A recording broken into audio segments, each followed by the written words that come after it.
Okay, there is one political aspect that people don't talk about in the Malvinas Falklands dispute. It has to do with the historical events of 1833, and it has to do with today. And we must start by talking about the natural, sort of God given or universal rights that humanity and its sovereign nations come to in this world. The right to make your nation, the right for a people who have grouped, who have collected by a language to make their government, their politically organized country, which is the first fundamental uh, collective that humanity makes in its civilization. Okay, so this is the making of nation.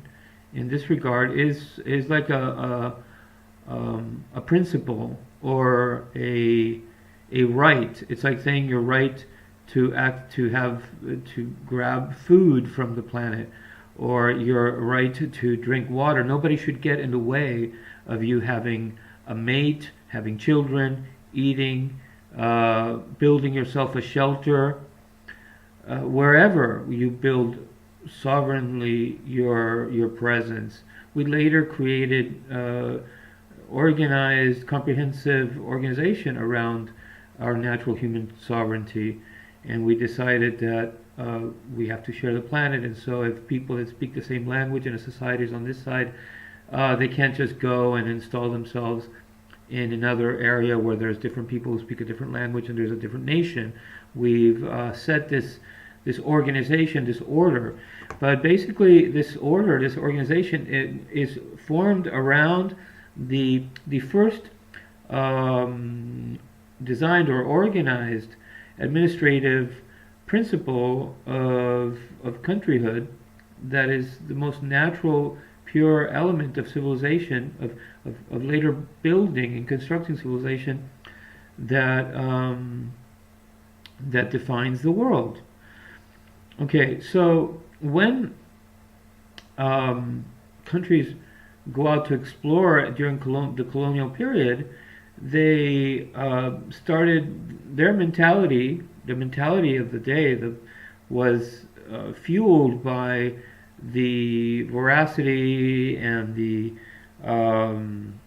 ambition of having these inventions, ships and cannons that they could land in Africa and bully their way into people's form of countries that they already had, their territories, with power and with luring with other things that they figured they would want or they would need, and trick them into negotiating and trading and then taking over and all this stuff that happened. But in any case, occupying islands such as the Falklands was an intention of geopolitical expansionism. It was about having a place where to repair ships, where to further a base where from which other things could be done. It was not intended to be a country. Um, Whereas Argentina said the islands would be part of their country. So in reality, Argentina is the first country that gave sovereignty to these islands. Because whether we're talking about Spain or Britain, it was all about conquering, expansion, colonizing. Um, Even today, the fact that it's dominated by a military base speaks of the fact that they want to set a strong flag, a foothold from which to kick anybody else that would dare try to grab what they want to keep, what they want to have. It's not a countryhood. It's not a country. It's not uh, in the same category of as our natural sovereign um, um, um, element of civilization, which is building our nation, building our country. It is Argentina actually the one that gave that to those islands for what little feeble makeshift moment, fleeting moment, that it was what it was. That was the category of its uh, and the intention of its administration on the islands. So this must play, this has to play also in the political discussion. What reasons did we have, and what reasons did they have? What reasons we had and what reasons they had should also be an element of the argument of rights to having a land.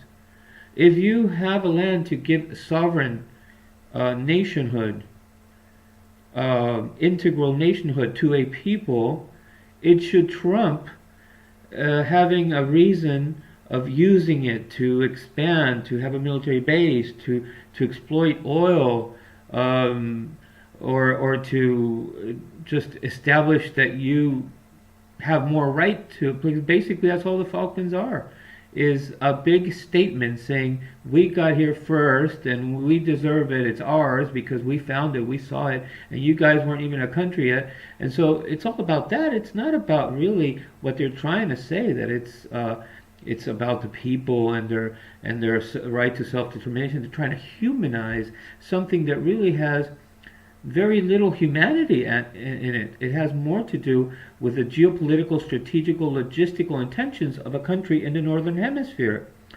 But Argentina, on the other hand, does not have that intention for the islands. It never did, and it still says it's part of our country. It should be part of our country.